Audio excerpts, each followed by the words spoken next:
Iran का Israel पर मिसाइलों से नया हमला। इसराइल पर 100 बैलिस्टिक और हाइपरसोनिक मिसाइल दाग दिए।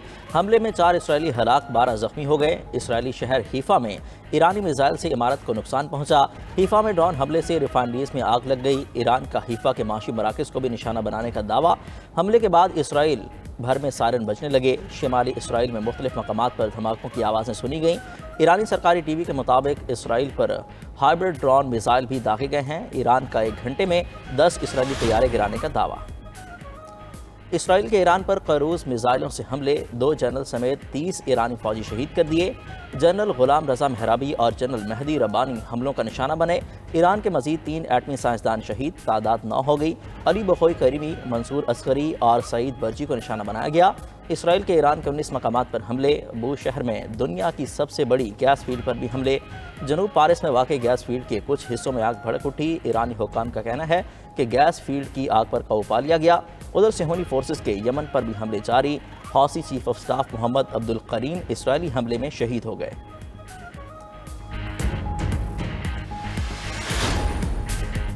और सेहूनियों के लिए ज़िंदगी ज़रूर तल्ख होगी। सेहूनी हुकूमत अपने घिरौने जुर्म से महफूज नहीं रहेगी। ईरानी सुप्रीम कमांडर आयतुल्लाह खामनाई का कहना है कि ईरानी कौम यकीन रखे, ईरान फतह हासिल करेगा। सेहूनी दुश्मन पर कारी ज़रब लगाई जाएगी। खामनाई ने जनरल सैयद माजिद मौसवी को ईरानी एरोस्पेस फोर्स का कमांडर मुकर्रर कर दिया।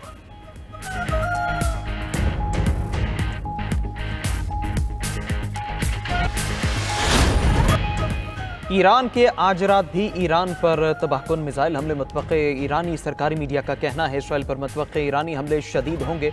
गुज़श्ता रात ईरान ने इसराइल पर बैलिस्टिक मिसाइलों की बारिश की।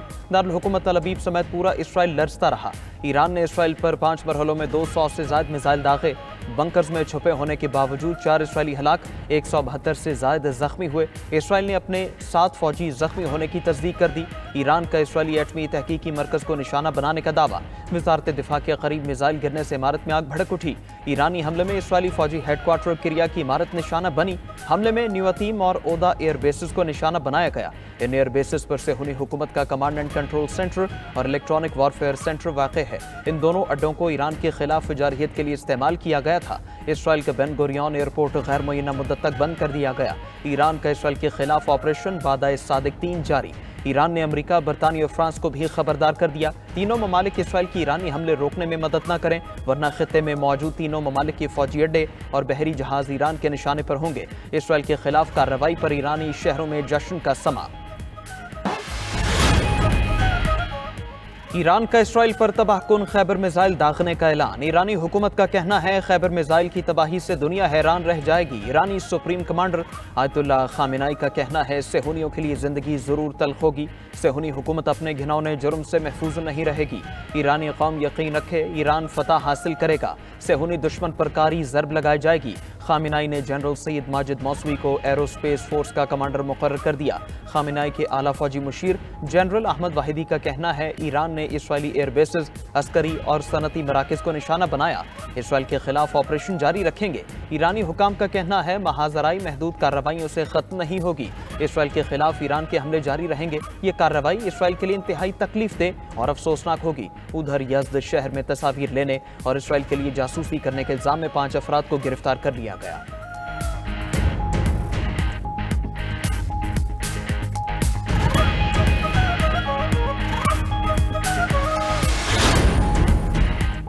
ईरान को अक़वाम मुत्तहिदा के चार्टर के तहत दिफा का हक हासिल है। इसराइल की इश्तियाल अंगेज़ी आलमी अमन के लिए संगीन खतरा है।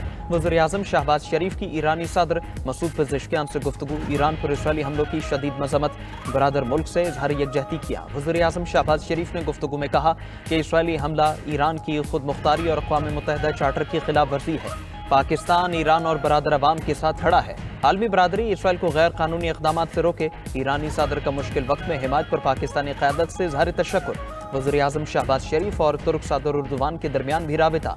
दोनों रहनुमाओं का इसराइल की ईरान पर जारहियत पर इज़हार तशवीश।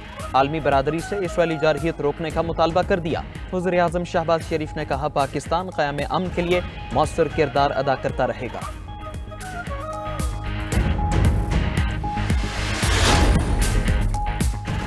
इसराइली गुंडागर्दी रोकने के लिए आलमी रहनुमाओं के राबिते। रूसी सदर व्लादिमीर पुतिन का अमरीकी हमनसब डोनाल्ड ट्रंप से टेलीफोनिक राबिता। दोनों रहनुमाओं के दरमियान मशरिक़ वस्ता की सूरत हाल पर तबादला ख्याल। तर्जमान क्रेमलिन का कहना है पुतिन और ट्रंप की बातचीत 50 मिनट तक जारी रही। पुतिन ने ईरान के खिलाफ इसराइली फौजी कार्रवाइयों की मजम्मत की। इस मौके पर ट्रंप ने कहा, मशरिक़ वस्ता की सूरत हाल इंतहाई तशवीशनाक है।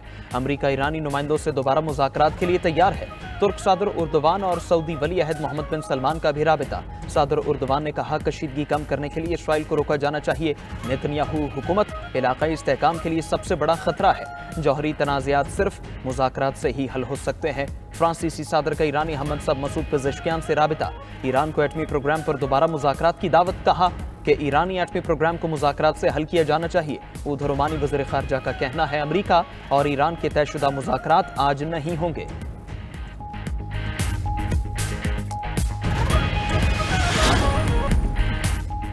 ईरान का आबनाए हम्स की बंदिश पर गौर। ईरानी रहनुमा इस्माइल कौसरी का कहना है, स्ट्रेटेजिक अहमियत के पेश नज़र आबनाए हम्स की बंदिश का संजीदगी से जायजा लिया जा रहा है। आबनाए हम्स ओमान और ईरान के दरमियान वाक़े है। ये दुनिया भर के तिजारती जहाज़ों के लिए अहम गेटवे है। हमारी तजवीज़ से पहले ही आलमी मंडियों में तेल की कीमत बढ़ गई।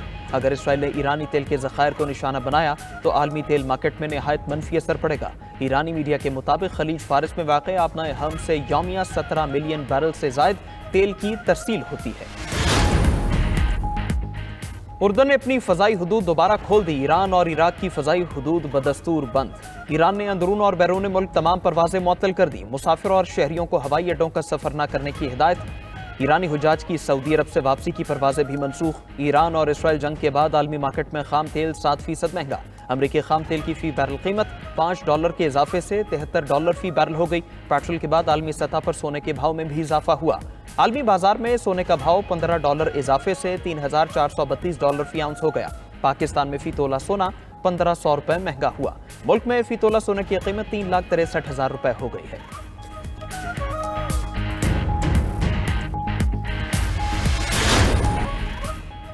JUI के बगैर हुकूमतें बनती हैं ना चलती हैं। सरबरा JUI मौलाना फजलुर रहमान की कराची में सेनेटर फैसल वावडा से मुलाकात के बाद मीडिया से गुफ्तगू। कहा कि मुल्क में कोई नया सियासी इत्तेहाद नहीं बन रहा, एक दूसरे को मिलना अच्छी बात है। सेनेटर फैसल वावडा ने मौलाना फजलुर रहमान को सियासत में अपना उस्ताद मान लिया। कहा कि पाकिस्तान को सियासी तौर पर मौलाना फजलुर रहमान की ज़रूरत है। आगे कैसे चलना है, मौलाना से रहनुमाई लेंगे।